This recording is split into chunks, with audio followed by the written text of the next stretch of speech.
आज सूर्यकांत त्रिपाठी निराला का जीवन परिचय लेकर के आए हैं और साथ में आपको साहित्यिक परिचय भी लिखना बताएंगे। ठीक है। सूर्यकांत त्रिपाठी निराला हिंदी साहित्य के सूर्य हैं। ठीक है।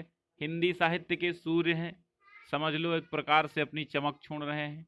निराला की प्रतिभा निराली है। हिंदी साहित्य में अद्वितीय और अविस्मरणीय योगदान देने वाले निराला को कभी भी हिंदी साहित्य इनका कर्जा नहीं अदा कर सकता। हिंदी साहित्य इनका सदैव ऋणी रहेगा। इसके साथ ही मैं इसकी ट्रिक भी बताऊंगा, रचना की ट्रिक कैसे याद करते हैं, तो एक सैंपल हम दे ही चुके हैं। और चलिए स्टार्ट कर देते हैं। आज सभी का स्वागत करता हूं मैं, गुड इवनिंग है सभी को, शुभ संध्या है। और कल निराला का ही आगे की काव्य की व्याख्या में करूंगा। ठीक है, पद्यांशों का भी हल करवाऊंगा। चलो, तो सूर्यकांत त्रिपाठी निराला, इनका जीवन परिचय से यहाँ पे हेडिंग आप डालेंगे पंडित, फिर लिखेंगे पंडित सूर्यकांत त्रिपाठी निराला का जन्म सन 1897 ईस्वी में हुआ था। कब हुआ था?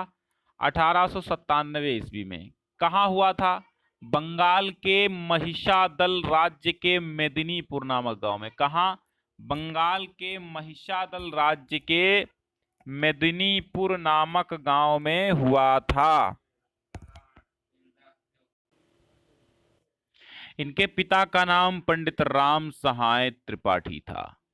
ठीक है, इनके पिता का क्या नाम था? पंडित राम सहाय त्रिपाठी। उत्तर प्रदेश के उन्नाव जनपद के अंतर्गत एक गांव है गढ़कोला, वहां के मूल निवासी थे। कहां के मूल निवासी थे? उत्तर प्रदेश के उन्नाव जिले के गढ़कोला ग्राम के मूल निवासी थे पंडित राम सहाय त्रिपाठी। राजकीय सेवा में थे, यानी सिविल सर्विस में थे, इसलिए महिषादल में रहने लगे थे। कौन? पंडित राम सहाय त्रिपाठी। निराला की एक पत्नी, निराला की जो पत्नी थी उनका क्या नाम था? मनोहरा देवी थी। यानी निराला का विवाह मनोहरा देवी से हो गया।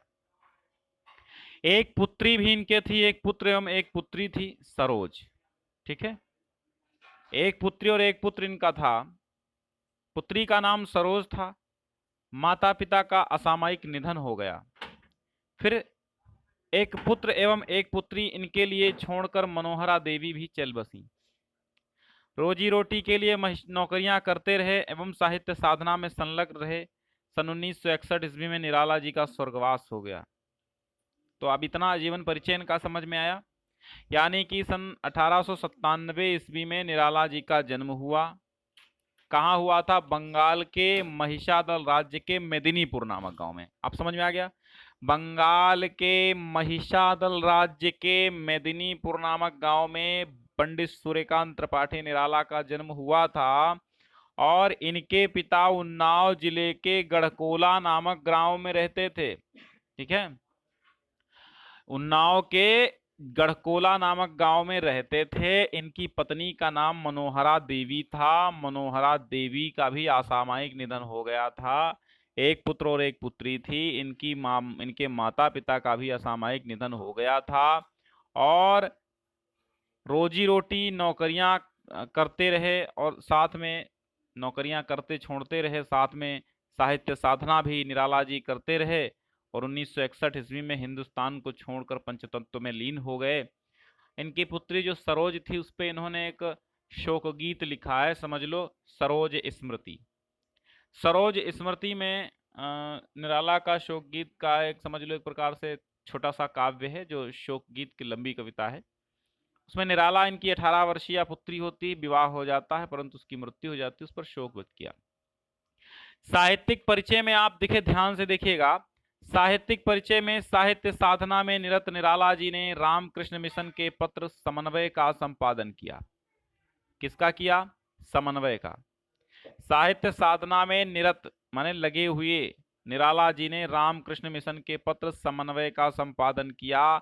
तत्पश्चात मतवाला नामक पत्रिका का संपादन किया और मतवाला ने ही सूर्यकांत त्रिपाठी को निराला नाम दिया था। ठीक है, मतवाला पत्रिका में ही इनका जो उपनाम निराला है ये छपा था और वहीं से स्टार्ट हुआ, तो निराला आज तक निराले रहे।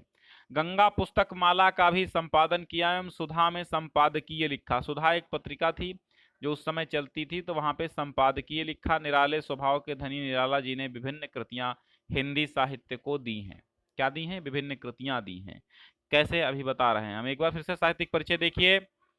साहित्य साधना में निरत निराला जी ने रामकृष्ण मिशन के पत्र समन्वय का संपादन किया। किसका? समन्वय, मतवाला, गंगा पुस्तक माला, इन 3 का संपादन किया और सुधा में संपादकीय लेख लिखा। निराले स्वभाव के धनी निराला जी ने विभिन्न कृतियां हिंदी साहित्य को सौंपी हैं। काव्य ग्रंथों में अनामिका, परिमल, गीतिका, तुलसीदास, अणिमा, नए पत्ते, आराधना, तुलसीदास 2 बार लिख गया है, राम की शक्ति पूजा, एक मिटा दिए, राम की शक्ति पूजा और सरोज स्मृति। गद्य रचनाओं में चतुरी चमार, बिल्लेसुर बकरिया, प्रभावती और निरूपमा। अब इनकी एक निराला ट्रिक देख लीजिए। अनामिका, अणिमा, गीतिका, आराधना नए पत्तों के बीच से परिमल के घर गईं। कहानी सुनो, कौन कौन गईं?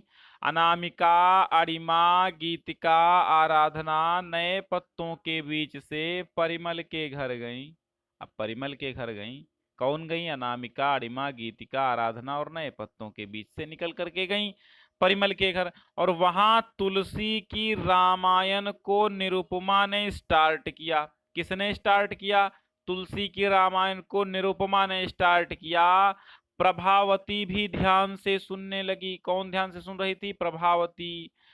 तभी अचानक बिल्लेसुर बड़ी चतुराई के साथ, है ना, तभी अचानक बिल्लेसुर बड़ी चतुराई से मिमियाती बकरियां लेकर के निकला। सारा मूड खराब कर दिया, सारा मूड खराब कर दिया। फिर से सुनो। अनामिका, अणिमा, गीतिका, आराधना नए पत्तों के बीच से परिमल के घर गईं। वहां तुलसी की रामायण को निरुपमा ने स्टार्ट किया। प्रभावती भी ध्यान से सुनने लगी। तभी बिल्लेसुर बकरी लेकर के चतुराई के साथ मिमियाती बकरियां लेकर के निकला। सारा मूड खराब कर दिया। अब देखो, अनामिका काव्य, अणिमा काव्य, गीतिका काव्य, आराधना काव्य, नए पत्ते काव्य, परिमल काव्य। तुलसीदास से तुलसी से तुलसीदास हो जाएगा, ठीक है। रामायण से क्या हो जाएगा? रामायण से देखो राम की, हाँ, रामायण से राम की शक्ति पूजा हो जाएगी, ठीक है। रामायण से राम की शक्ति पूजा। और निरुपमा से निरुपमा तो निरुपमा है, प्रभावती भी पूरी आप लिखेंगे।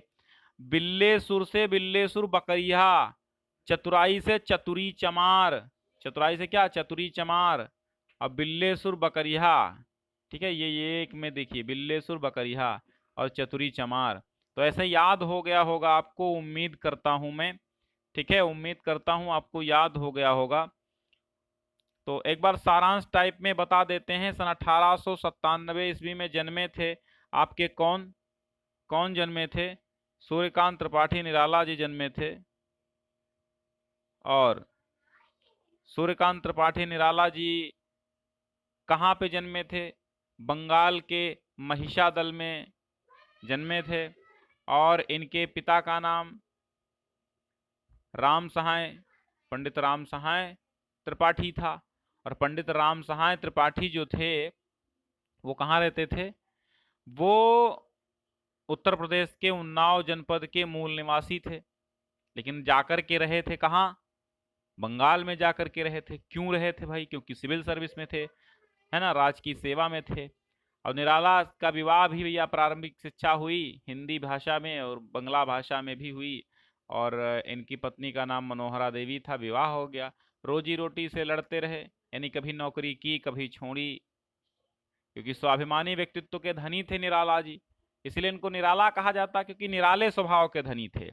तो नौकरी करते छोड़ते रहे। और थोड़े दिनों के बाद इनके माता पिता का असामयिक निधन हो गया, है ना, अचानक निधन हो गया। अब ये बचे थे, ये और इनकी पत्नी और 2 बच्चे। लेकिन पत्नी भी बीच में छोड़ करके चली गई और 2 बच्चों का भार इनके सिर पे हो गया। थोड़े दिनों के बाद पुत्री जो इनकी सरोज थी उसका विवाह किया। 18 वर्ष की पूरी हुई थी। और विवाह करते समय, विवाह तो हो गया, इसके पश्चात क्या हुआ कि पुत्री सरोज विवाह के तुरंत बाद समाप्त हो गई, यानी स्वर्गवास हो गया। तो सरोज स्मृति एक इन्होंने शोक गीत लिखा था हिंदी में, निराला ने स्टार्ट किया था, उसको याद करते हुए तो 1961 ईस्वी में निराला जी का देहावसान हो गया था। साहित्यिक परिचय में समन्वय, मतवाला और गंगा पुस्तकमाला का संपादन किया था। 80 शब्दों में लिखना होता है और 100 शब्द आपके हैं ही हैं, तो इसका संपादन किया था और सुधा में संपादकीय लेख लिखा था। काव्य ग्रंथों में अनामिका, परिमल, गीतिका, तुलसीदास अणिमा, नए पत्ते, आराधना और राम की शक्ति पूजा और सरोज स्मृति। ठीक है।